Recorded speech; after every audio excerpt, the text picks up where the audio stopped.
Physical refining செய்யப்பட்ட SKM Poorna rice brand oil. நம்முடைய பகுதியிலே சென்று ஆசிரியர் பெருமக்களுக்காக வருவாய்த்துறையின் மூலமாக 10, 12 படிக்கின்ற மாணவர்களுக்கு சான்றிதழ் கம்யூனிட்டி சர்டிஃபிகேட் கொடுக்கிற வழக்கம் உண்டு. அது 5 ஆண்டு காலமாக தொடர்ந்து அந்த பணிகள் நடைபெற்றுக் கொண்டிருக்கிறது. இதற்கு முன்னால் வருவாய்த்துறை விஓ அலுவலகம் ஆரை தாசில்தாரில் சென்றுதான் அந்த சான்றிதழை பெற முடியும். இப்போது பள்ளிகளில் சென்று அந்த பணிகளை வருவாய்த்துறை ஆற்றி வருகிறது.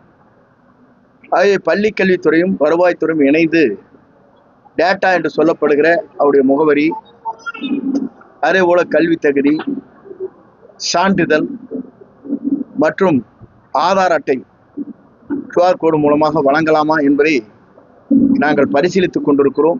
2 துறையும் இணைந்து பேசியதற்கு பிறகு அந்த முடிவுகளை மேற்கொள்ள இருக்கிறோம். ஜாதி சான்றுகளை பொறுத்தவரையும் அந்த கல்வி கூடத்திலே ஆசிரியர் கேட்கின்ற அதற்கு மட்டும் 10, 12 அங்கே சான்றிதழ் வழங்குவதற்கு துறையின் சார்பாக தொடர்ந்து இந்த 5 ஆண்டு காலமாக நடைபெற்றுக் கொண்டிருக்கிறது. அது தொடர்ந்து நடைபெறும். அதே நேரத்தில் நாம் வழங்கப்படுகிற டேட்டாவில் ஜாதி அடிப்படையில் இருக்காது.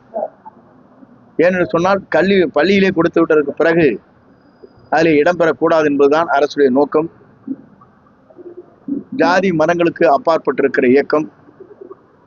ஆகவே இந்த இயக்கத்தை பொறுத்தவரையிலும் மாணவர் நலன் கருதி அவருடைய வாழ்க்கையில் உடனுக்குடன் செய்திகளை தெரிந்து கொள்வதற்கு, விபத்துக்கள் வருகிற போது அந்த டேட்டா என்று சொல்லப்படுகிற அந்த முகவரியும் ஆதார் அட்டையும் இருக்குமேயானால் உடனுக்குடன் அவர்களுக்கு நிவாரணப் பணிகள் ஆற்றுவதற்கும், அதே நேரத்தில் வெளியூருக்கு சென்று திரும்புகிற போது உடனடியாக மற்றவர்களோடு தொடர்பு கொள்வதற்கும் அது ஏதுவாக அமையும்.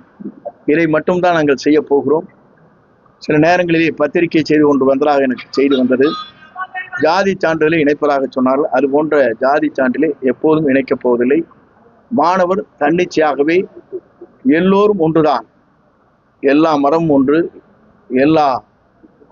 எல்லோரும் ஒன்றாக வாழ வேண்டும் என்பதுதான் நம்முடைய கல்வித்துறையின் மூலமாக நடைபெறுகிற இதுவரை நடைபெற்றுக் கொண்டிருக்கிற நிகழ்ச்சிகள். ஆகவே டேட்டா மட்டும் இருக்கும், பிளட் குரூப் இருக்கும், ஆதார் அட்டை இருக்கும்.